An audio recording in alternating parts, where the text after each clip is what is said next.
이 시간 주시는 하나님의 말씀은 잠언 14장 17절 말씀입니다. 노하기를 속히 하는 자는 어리석은 일을 행하고 악한 계교를 꾀하는 자는 미움을 받느니라. 아멘. 전 세계를 지배했던 칭기즈칸은 평소에 매를 친구처럼 여기며 길렀다고 합니다. 하루는 사냥을 마치고 돌아오는 길이었습니다. 목이 말라 물을 찾는데 바위 틈에서 떨어지는 샘물을 발견했습니다. 기쁜 마음으로 물을 마시려고 하자 난데없이 매가 물잔을 땅에 떨어뜨렸습니다.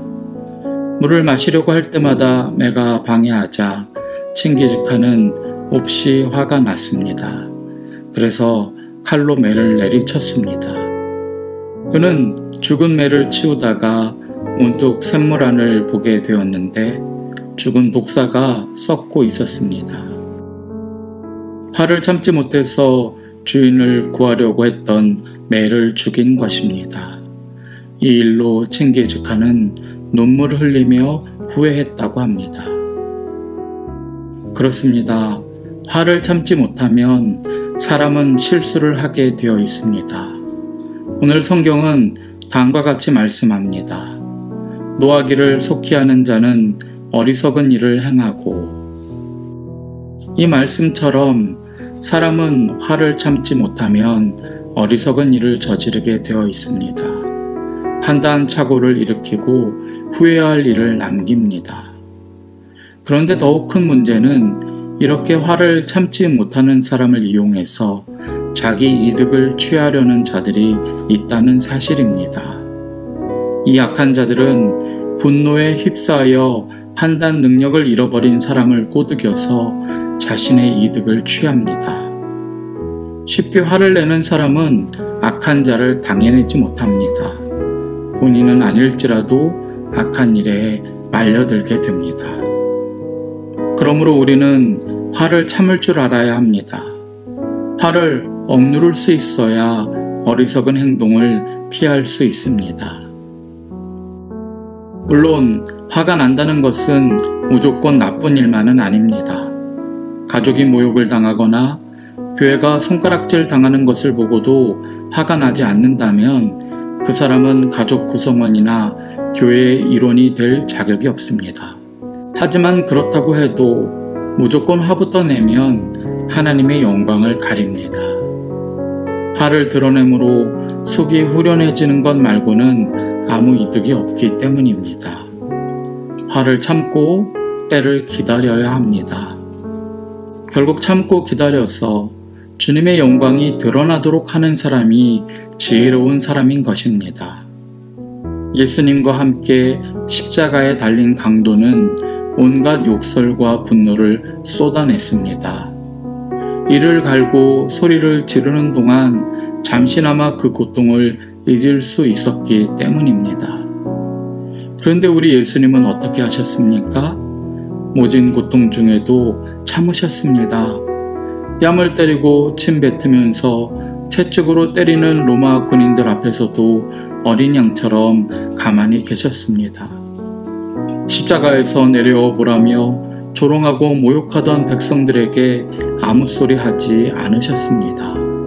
예수님은 왜 이렇게 하셨을까요? 그들의 악을 방치하신 것일까요? 그게 아니죠. 주님은 회개하고 돌아올 주의 백성들을 위해서 참으신 것입니다. 그리고 끝까지 회개하지 않을 자들에게는 심판날이 있음을 믿으셨던 것입니다. 이 점에 대해서 로마서 12장은 다음과 같이 말씀합니다. 내 사랑하는 자들아, 너희가 친히 원수를 갚지 말고 하나님의 진노하심에 맡기라. 기록되었을 때 원수 갚는 것이 내게 있으니 내가 갚으리라고 주께서 말씀하시니라. 말씀은 하나님께서 진노하시는 때가 있음을 알려줍니다. 분명히 악한 자들을 심판하는 날이 있습니다. 그날은 악인들이 멸망하는 날입니다. 우리가 분노를 억누르고 기도하는 이유는 하나님의 심판날을 믿기 때문입니다.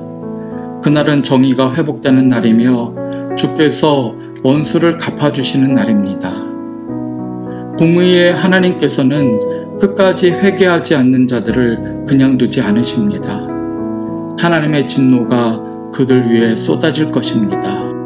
우리는 이 날을 기억하고 섣부른 분노를 참아야 합니다. 하나님의 영광을 드러내기 위하여 개인적인 분노는 참고 용서하고 공의에서 나오는 거룩한 분노는 하나님께 맡겨야 합니다. 그럴 때에 믿음은 더욱 빛날 것이고 악한 자들은 변명할 수 없이 멸망할 것입니다. 알곡이 자라는 가을 들판에 가라지가 생겼습니다. 종들은 가라지를 어떻게 할까 묻습니다. 주님은 가만두라고 하십니다. 지금은 가라지를 뽑을 때가 아니라는 것입니다. 알곡까지 성찬할 수 있기 때문입니다. 하지만 추수 때 가라지는 분명히 드러날 것입니다. 그날에 있을 일에 대하여 성경은 다음과 같이 말씀하십니다. 둘 다 추수 때까지 함께 자라게 두라. 추수 때에 내가 추수꾼들에게 말하기를 가라지는 먼저 거두어 불사르게 단으로 묶고 곡식은 모아 내 곡간에 넣으라 하리라. 지금은 가라지가 잘 되는 때입니다. 악인들이 잘 되고 그들의 자손들은 떵떵거리며 살아갑니다.